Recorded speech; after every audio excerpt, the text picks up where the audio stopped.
अब देखो बेटा 3.6 एग्जाम्पल है डीबी गुप्ता का। कह रहा है कि 16 mm मोटी इस्पातीय प्लेटों को दो कबर प्लेटों के साथ एकल रिबिटदार, ध्यान रखना एक ही रिबिट का यूज किया गया है, बट जोड़ द्वारा जोड़ने के लिए जोड़ का अभिकल्पन कीजिए, यानी उसका डिजाइन करना है और स्ट्रेसेस आपको दे रखा है क्वेश्चन में। तो सबसे पहले जो अभी हम प्रोसेस करते आए हैं वैसे ही क्वेश्चन को हम सॉल्व करेंगे। इसमें आपको कुछ भी नहीं करना है। जैसे सबसे पहले आपको क्या करना है, गिवन डेटा लिख लीजिए। तो गिवन डेटा में आपको क्या दिया है, 16 mm, T equal to 16 mm दिया है। ठीक, क्या कह रहा है, सिंगल रिबिट बट ज्वाइंट। आप लोग जानते हो सिंगल का मतलब एकल रिबिट बट ज्वाइंट, यानी एक रिबिट का यूज किया गया है और कौन सा ज्वाइंट है, बट ज्वाइंट है। और आपको स्ट्रेसेस दे रखा है sigma AT equal to 150 newton पर mm square. Tau B F की आपको वैल्यू दे रखा है जो कि 100 mm है, 100 न्यूटन पर mm स्क्वायर। और सिग्मा बी की वैल्यू दे रखा है 300 न्यूटन पर mm स्क्वायर। ओके डियर, आगे क्वेश्चन को सॉल्व करते हैं। जैसे कि डिजाइन में हम जानते हैं सबसे पहले हमें क्या निकालना होता है, अनविन फार्मूला। पहला step Unwin formula. Unwin formula क्या होता है आपका, d बराबर 6.05 अंडर रूट टी। इस t की वैल्यू कितनी है, 16 mm। तो यहाँ से जो आपका ये आ जाएगा, ये 24.2, इस d की वैल्यू आएगी 24.2 mm। आप d की वैल्यू यहाँ से निकाल लेंगे। तो जब d की वैल्यू आएगी तो आप इसमें 1.5 ऐड कर दें, यानी d डैश आपका कितना हो जाएगा, 24 प्लस 1.5 इक्वल टू 25.5 mm। आपको इतना बात क्लियर है, ये d डैश की वैल्यू हो गई आपकी। अब आप थोड़ा सा इसे आगे की तरफ सॉल्व करिए। देखिए अब आपको सबसे पहले क्या करना होता है, इसमें शियर स्ट्रेंथ हम निकालते हैं। पी एस इक्वल टू, तो पी एस क्या है, n into N dash into pi by 4 D dash का square into tau B F. देखिए एक बात का आप ध्यान रखिए, यहाँ पे जॉइंट कौन सा है, सबसे पहले अब हम देखेंगे। यहाँ पर आपका बट जॉइंट है। बट जॉइंट का मतलब माय डियर, बट जॉइंट में हमको क्या करना होता है, जो बट जॉइंट होता है उसमें दो प्लेट हम इंड टू इंड जॉइंट करते हैं, जो कि अभी तक हमने पढ़ा है ऐसे। ये देखिए इंड टू इंड दो प्लेट, इसमें फिर क्या लगाते हैं, कवर प्लेट हम लगाते हैं। क्या लगाते हैं, कवर प्लेट। तो आप ये ध्यान रखिए, ये कवर प्लेट और एक ही रिबिट इसमें सिर्फ एक लगा हुआ है, यानी एक ही रिबिट हम इसमें लगाएंगे।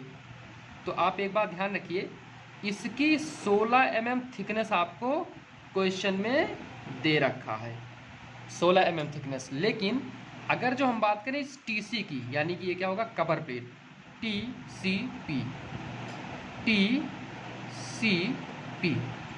तो ये TCP हमको नहीं दिया है, यानी कि क्या नहीं दिया है, थिकनेस मोटाई ऑफ कवर प्लेट।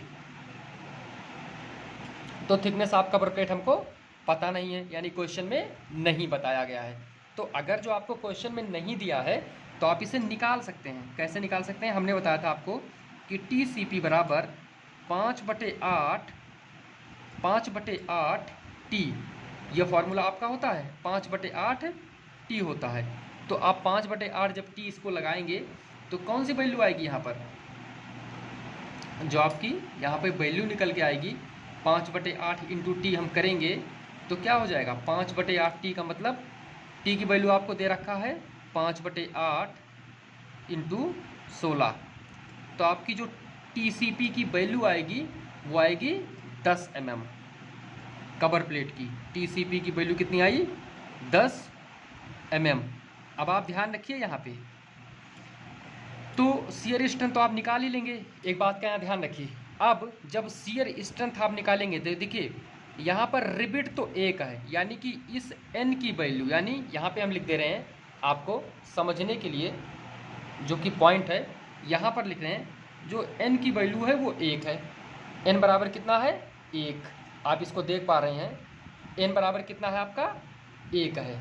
यहाँ पे जो n की वैल्यू है, यानी कि नंबर आप क्या है रिबिट, वो कितना है? 1 है।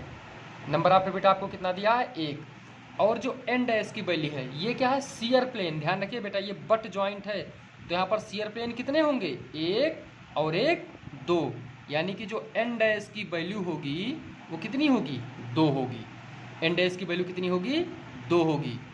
डी डैश आपको पता है, टाउ बी अब पता है, आप पी एस की स्ट्रेंथ आप निकाल लेंगे। तो पी एस का जो स्ट्रेंथ आपका आ रहा है वो है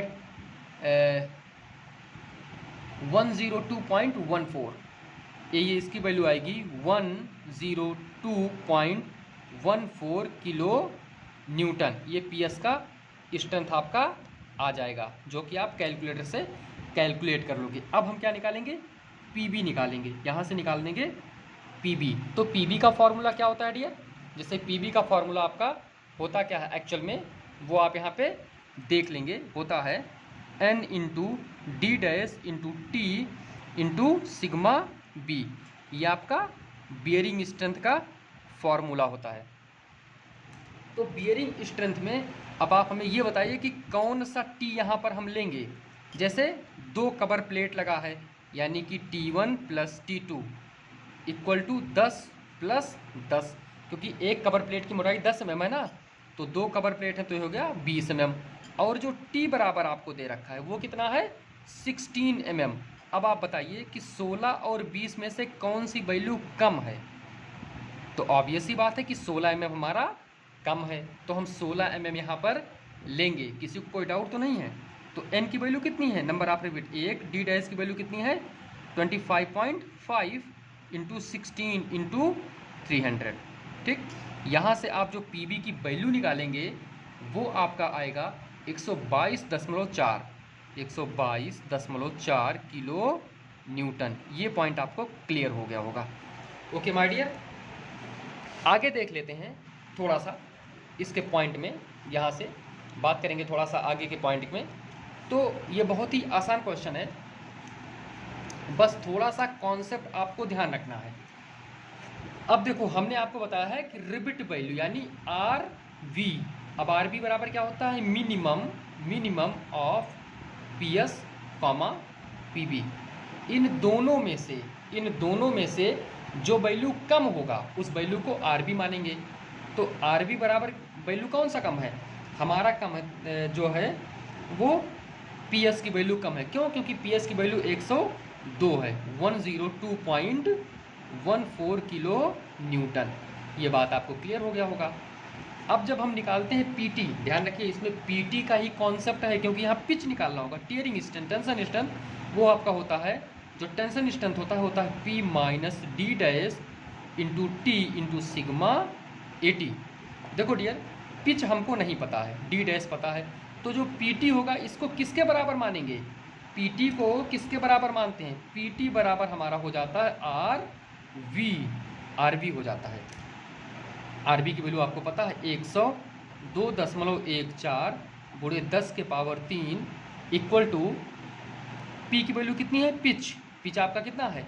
आपका जो पिच दिया हुआ है कुछ भी नहीं पता आपको, यानी दिया नहीं है क्वेश्चन में, तो डिजाइन करेंगे तो माइनस डी डैश की वैल्यू 25.5 हो गया। ओके, और टी की वैल्यू कितनी हो गई? 16 यानी 16, और सिग्मा ए टी की वैल्यू आपको दे रखा है 150।